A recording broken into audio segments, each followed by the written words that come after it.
For more on the potential Russian invasion of Ukraine, we are joined by Congressman Brian Mast, Republican from Florida. He serves on the House Foreign Affairs Committee. Congressman, we know that President Biden spoke with President Putin for roughly an hour yesterday, a little more than that. He says he made it very clear in no uncertain terms that Russia would pay a heavy price if it invades Ukraine. What do you think about those threats from the president, from the United States? I'm glad that the president is saying that. You have to worry about it. The last time he made those threats was in the withdrawal of Afghanistan, and nobody ended up paying the price. In fact, some innocent people were actually killed instead of people paying the price. And what this really looks like to most people paying attention is Crimea 2.0, with a few important differences. Number one, the world and Putin get a second try at it. Putin's not being given any red lines by the Biden administration. Europe is infinitely more dependent on Russian energy under Biden than it was under Obama. These are some of the things that we see playing out to say this doesn't add up to a situation where Putin's being backed off. And the Biden administration is warning Americans who are in Ukraine to get out now, and, suggesting that there's maybe no chance to rescue them if war does break out.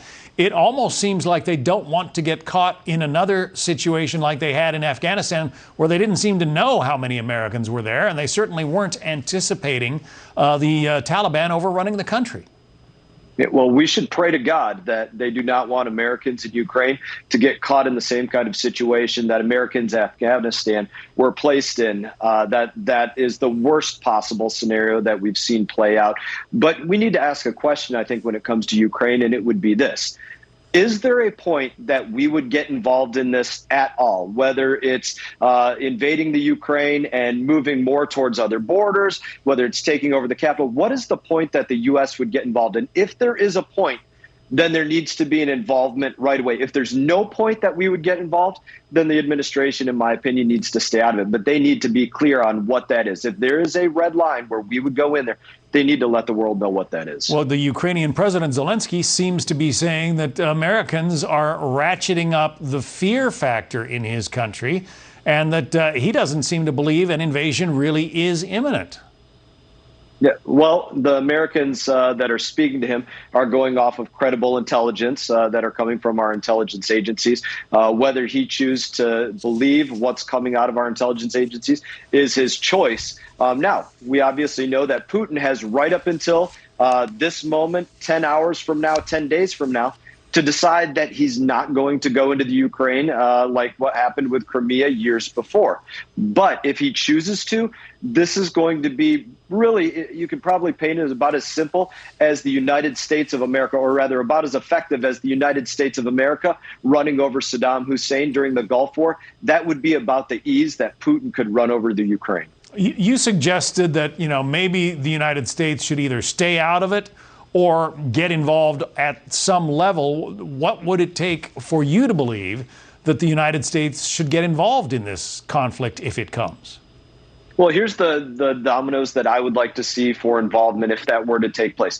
Number one, I'd say that these dominoes that are happening with the Ukraine and potentially with China and Taiwan, we didn't even touch on that. These are happening because of Biden dominoes with energy, Biden dominoes with Afghanistan withdrawal. Those things are all leading to this. If the U.S. was going to have involvement in it, I would want to see us, number one, try to prevent that involvement. And what I think would be the strongest move would give Ukraine full NATO membership. That obviously has to be a European partnership as well, European NATO nations to say that as well. I think that's the one thing that Putin truly fears, is that Article 5 attack on one is an attack on all as it relates to the whole of NATO. And NATO hasn't been willing to step up and make that offer and create that red line. I think it's the only thing that stops him. And if we did that and Putin still chose to attack, then we go at it with the whole of NATO. But, you remember during the Cuban Missile Crisis, the United States didn't exactly welcome having a Soviet satellite 90 miles away from our shores. Vladimir Putin doesn't want NATO on his border. Yeah, and this is a question that we can pose this as well as it relates to China and what they're doing in ports in the Bahamas, in Cuba, and Haiti. That's a whole nother conversation, similar situation. You can understand that argument, but NATO is not an offensive weapon. NATO is a defensive tool meant to deter Russian aggression, which, as we've seen play out, there has been Russian aggression. Look at Crimea as a perfect example. Yeah, we know what happened there. Congressman Brian Mast of Florida, thank you for your time this evening. Thank you.